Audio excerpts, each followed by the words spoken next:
What is up, guys? I'm back here with another video for you.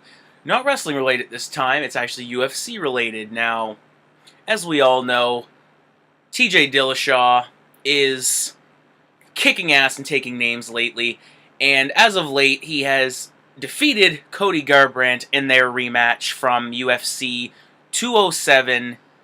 207? 217, excuse me. UFC 217, where he defeated Cody Garbrandt the first time in a second round knockout, TKO, and this time in a first round knockout. Now, I saw a video, I obviously saw Joe Rogan's video, and he said that Cody was too emotional in the fight. That's what caused him to lose. And then I posted a comment, which probably has around 300 thumbs ups by now, that TJ embarrassed that man, LOL, and he embarrassed the hell out of Cody Garbrandt.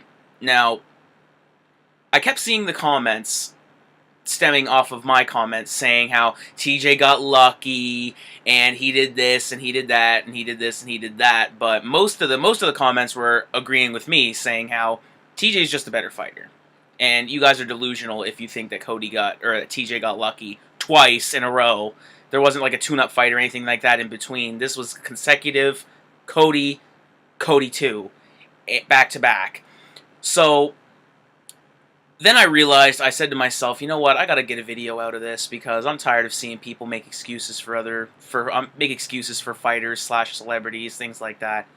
Cody Garbrandt was a hype train. Let's be real here. He was hyped to the top just because he got because he got most of his wins by knockouts, and that's it. He looked like he was going to be maybe the 135 Conor when it comes to finishing people in devastating fashion. Nowhere near the marketability and anything like that. But then people were saying how TJ's this and he's crap, and it's just, you guys don't understand. Like, I was a TJ hater. I didn't really like him. I thought that he got lucky with the Renan Barão fight, to be completely true with you. I've been following him since the second Barão fight, and he was starting to impress me. But then after he lost to Dominic Cruz, in defeat, he gained a fan. I was just like, this guy is incredible. If you give him a couple more years, and this guy will skyrocket to the top. This TJ is such a good fighter. And since the Dominic Cruz loss, he fought Rafael Assunção, avenged that loss. Then he fought... I always forget who he fought after that. I always do. But he fought Assunção, and then he fought Cody. And then there was a guy in between. I'm going to have the list probably somewhere in this video here who he fought in a row. But in the Assunção fight, Lineker, that's who it was. So he fought Assunção, and you could see that he learned from his Dominic Cruz loss. He learned from that, and he's going to come back and be a better fighter. Then you see the Lineker fight, and John Lineker, we all know, hell of a puncher, and he's a pretty good wrestler. But whatever Lineker was trying to do, TJ just said, no, you're dismissed, get out of here.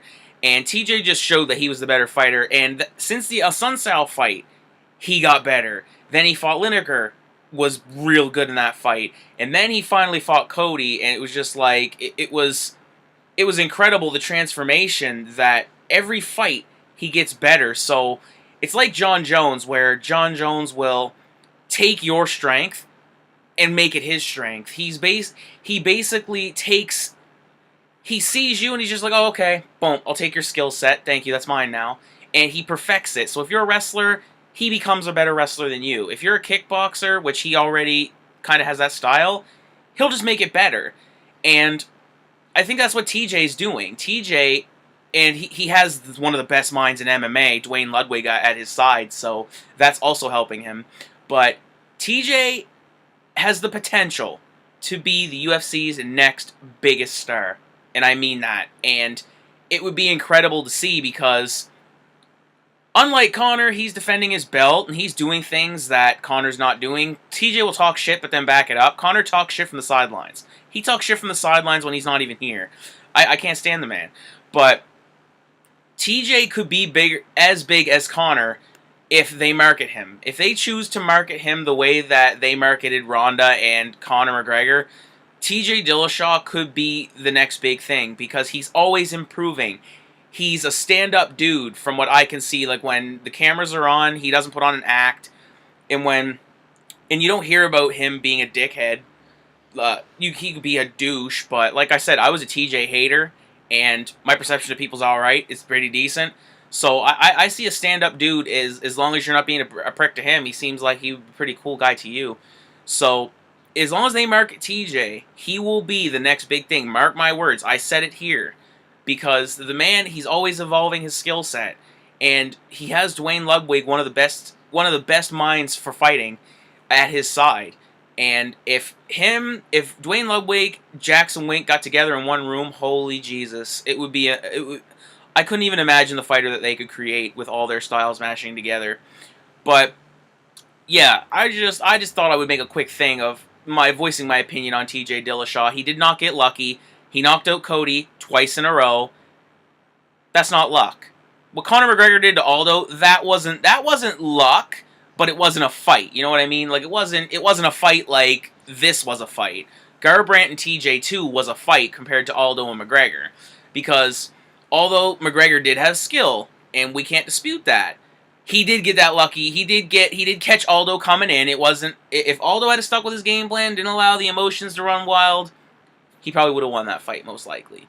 But that's the difference. When people say, oh, TJ got lucky next to what Conor got lucky. Well, if you look at both series of fights here, if you look at both the TJ Garbrandt fights and the Conor Aldo fight, you can just be like, you know what? That guy got lucky. That guy just beat the hell out of this tattooed moron. So, I mean that, by the way, if those of you who watch Cody Garbrandt, you understand why I said tattooed moron. I do not think people with tattoos are morons. But, yeah, so, what do you guys think? I think that TJ Dillashaw, he is in the midst of becoming the greatest bantamweight of all time. And like I said, if they market him and he keeps improving like he's improving, we have a new GOAT on our hands. We really do. And that's a lot for me to say because I was there in the Jones, GSP, Anderson Silva, Jose Aldo, Renan Barão era. I was there. So, yeah, leave your comments in the comment box below.